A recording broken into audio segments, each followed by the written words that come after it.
टंडो मोहम्मद खान में नाम्यारे शाइर अहमद फ़कीर मस्तान जी शायरी वारे मजमूए वारी किताब के सिंधी अदब लाइ वॾो एज़ाज़ करार ॾिनो वियो। तक़रीब में शाइर मोर सागर ख़ासि महिमान तौर शिरकत कई।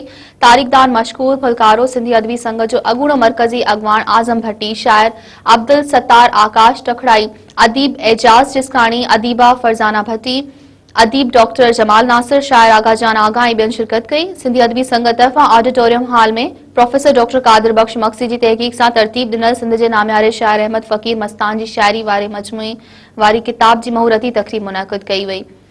उन मौक़े ते प्रोफेसर डॉक्टर कादिर बख्श मक्सी ख़िताब कंदे चयो त सिंधी अदब में शायरी जी तमामु वॾी अहमियत आहे।